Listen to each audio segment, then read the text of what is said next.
Good early evening, 4:51 p.m. Eastern Standard Time on this Wednesday, August 16th, 2023. I'm XRP Future Millionaire, and I reside in the great state of Michigan. So this is just more reasons why Ripple, XRP, we're in the right spot.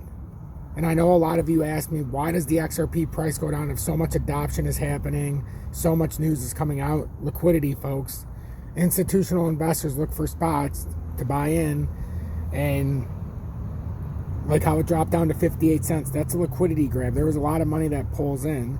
If it goes lower, or when it goes lower, if it goes up, you know, there's spots that are targeted out. That's why you have supply and demand zones. So liquidity is the best answer. Institutional investors are coming in. There's areas of liquidity that can be piled on from, and it's going to continue to play like that for quite some time. It always does. You never have a straight up. You have this up and down, up and down, up and down. You wait for moments of parabolic spikes to where you can now have new support levels that start to form. Otherwise, you firmly understand an accumulation phase like we're in, and we wait patiently with no emotion until we have our next breakout after this consolidation. And we could be closer than we think here, so pay very close attention. If you appreciate this update, hit the like button, or if you just appreciate me, my approach, or just the community in general, because without each and every one of you, I would not even be here, make sure to hit that subscribe button. Ripple's CBDC solution attracts 90% of nations, paving the future of finance. And at the very end of this, I have James Wallace, where he's actually asked, and I have I'm going to play about 3 minutes at the end of this video. I'm not going to play farther than that because I'm not interested in the rest of the nonsense. There's a lot of good stuff in there, but there's like a paid promotion in this video and whatever. So I have 3 minutes that I really want to play. I've already got it set up. It's actually at the bottom of here. Excuse me. Bottom of this article. But I went to the spot I wanted at, and I'll stop it when I feel appropriate. So I'll play that on the way out. So hopefully that'll help put it in perspective what we're reading. Ripple has launched a platform for central banks and institutions to create their own digital currencies. Around 90% of countries are now looking into this, up from 80% in 2021. Despite legal challenges, Ripple acquired Medico for $250 million on May 17, showing its commitment to growth.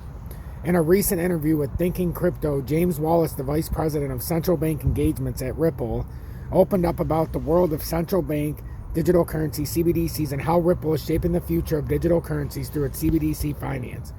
Ripple's CBDC platform is like the engine behind digital money for central and commercial banks.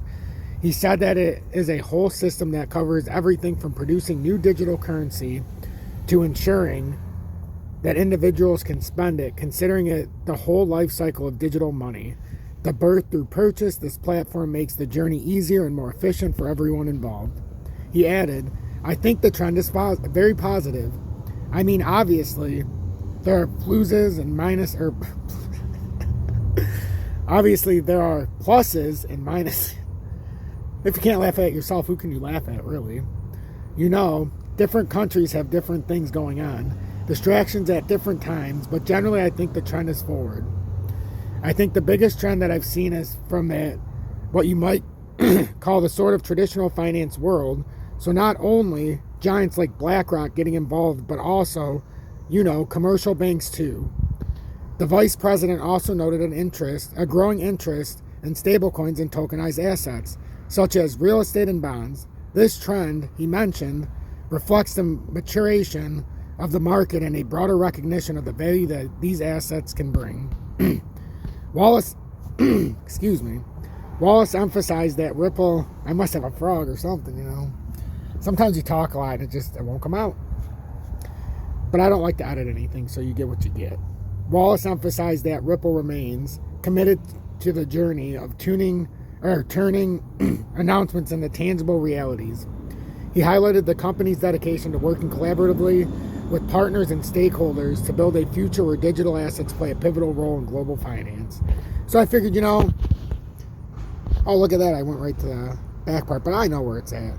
I figured instead of, you know, making you go search for this, we could just listen to this together. So let's listen to this real quickly. And this is James Wallace.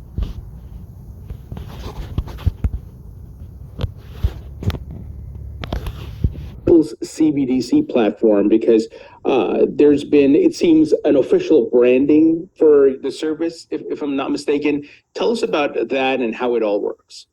Yeah, great. Well, thank you. It's a subject near and dear to my heart, obviously. We've been working with central banks as a company for many years, and then a couple of years ago we started our journey along the CBDC route. It was clearly a good fit for us because we have technology that's very relevant to currencies and relationships with central banks through our work we do with RippleNet. So specifically, we've built this platform. So we're calling it, the official name is the Ripple CBDC platform. And the reason it's a platform is it's really designed to be the sort of core infrastructure that a central bank or a commercial bank can use for issuing their digital currencies. So the basic concept is a full life cycle. So if you think about a central bank, they want to create a CBDC, they want to be able to distribute it, they want people to be able to use it for payments. So it covers that whole range. So the process of actually creating and minting the currency on the ledger, distributing that to either directly to individuals, or most likely it's going to be through commercial banks. That's the most likely model that we think is going to happen. And then on to individual users, and then the whole series of different use cases, which we can sort of talk about in a minute.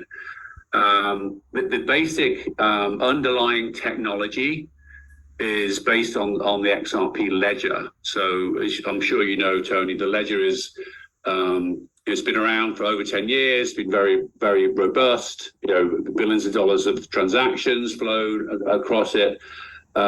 Designed from the ground up to issue currencies. XRP obviously being the primary native currency on the ledger, but there are other currencies.